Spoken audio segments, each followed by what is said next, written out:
Assalamualaikum warahmatullahi wabarakatuh. Semoga semuanya dalam kondisi yang sehat dan semangat belajar. Pada video sebelumnya, saya sudah membahas tentang unsur intrinsik novel. Saya harap semuanya sudah bisa memahami materi tersebut.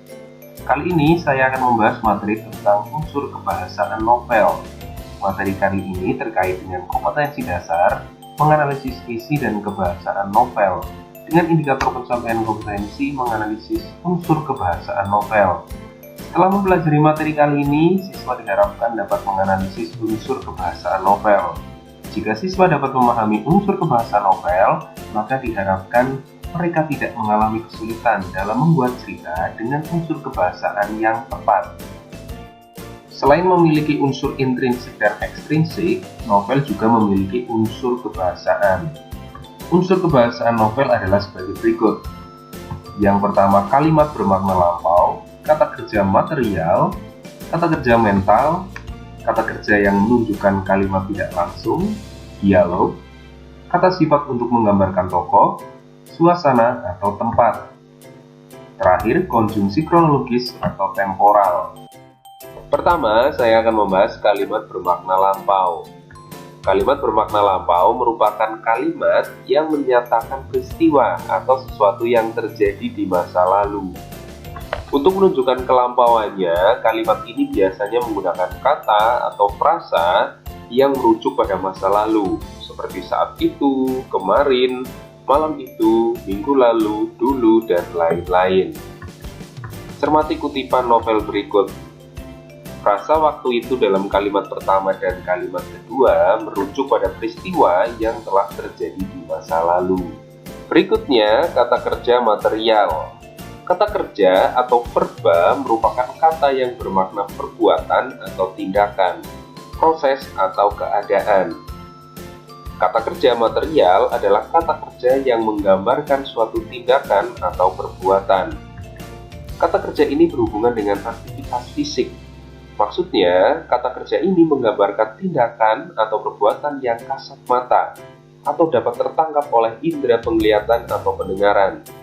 Misalnya mencabut, berlari, menulis, merangkul, bersalaman, dan lain-lain. Cermati kutipan novel berikut. Dalam kutipan novel tersebut terdapat kata menyemprotkan, menggodanya, dan berteriak. Ketiga kata kerja tersebut merupakan kata kerja material karena menggambarkan suatu tindakan yang kasat mata. Berikutnya, kata kerja mental. Kata kerja mental merupakan kata kerja yang menyatakan sesuatu yang dipikirkan atau dirasakan oleh tokoh. Kata kerja ini tidak berhubungan dengan aktivitas fisik. Berbeda dengan kata kerja material, kata kerja mental menyatakan sesuatu yang tidak kasat mata atau tidak dapat ditangkap oleh indera penglihatan atau pendengaran. Contohnya, mencintai, memikirkan, membayangkan, menyesal, mendambakan, dan lain-lain. Cermati kutipan novel berikut. Dalam kutipan novel tersebut, kata memikirkannya merupakan kata kerja mental karena menyatakan tindakan yang tidak dapat ditangkap oleh indera penglihatan atau pendengaran. Selanjutnya, kata kerja yang menunjukkan kalimat tidak langsung. Kata kerja ini digunakan untuk menuliskan tuturan atau ucapan para tokoh dalam cerita secara tidak langsung. Contohnya, menurut, berkata, menyatakan, mengungkapkan, menceritakan, mengatakan, menanyakan, dan lain-lain. Perlu kalian ketahui bahwa terdapat kalimat langsung dan kalimat tidak langsung. Kalimat langsung menggunakan tanda petik ganda atau tanda kutip. Sedangkan kalimat tidak langsung tidak menggunakan tanda petik ganda atau tanda kutip. Kalimat tidak langsung biasanya menggunakan kata kerja riuhan me, pekan, atau ber. Berikutnya, dialog. Dialog adalah percakapan. Kalimat dialog diapit oleh tanda petik ganda. Kalimat dialog menggunakan kata kerja yang menunjukkan kalimat langsung, seperti kata, ucap, ujar, dan lain-lain. Cermati contoh dialog berikut. Kamu mau makan? Tanya Andi. Tidak, aku sudah kenyang, jawab Rio. Selanjutnya, kata sifat untuk menggambarkan tokoh, suasana, atau tempat. Secara sederhana, kata sifat atau adjektiva dapat diartikan sebagai kata yang menyatakan sifat. Contohnya, sedih, bahagia, sepi, ramai, luas, tegang, haru, dan lain-lain. Kata sifat berfungsi memberi keterangan untuk nomina dan pronomina. Misalnya, meja baru. Meja adalah nomina atau kata benda, dan baru adalah kata sifat.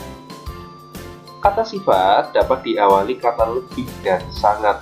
Misalnya, sangat baru, lebih ramai, dan lain-lain. Dalam novel, kata sifat digunakan untuk menggambarkan tokoh, suasana, atau tempat. Cermati contoh berikut. Andini sedih karena tidak bisa melanjutkan sekolah. Kata sifat digunakan untuk menggambarkan tokoh. Lapangan bermain itu sangat luas. Kata sifat digunakan untuk menggambarkan tempat. Malam ini terasa sepi. Kata sifat digunakan untuk menggambarkan suasana. Terakhir, konjungsi kronologis atau temporal. Konjungsi kronologis atau temporal merupakan kata hubung yang digunakan untuk menyatakan urutan waktu. Contohnya sebelumnya, sesudah itu, setelah itu, selanjutnya, lalu, kemudian, dan lain-lain. Cermati contoh berikut. Buku itu jatuh lalu terinjak olehku. Pagi hari, kami mengumpulkan batu di sungai. Setelah itu, kami mencari ikan di sungai yang sama. Demikian pembahasan tentang unsur kebahasaan novel. Semoga dapat dipahami. Terima kasih. Assalamualaikum warahmatullahi wabarakatuh.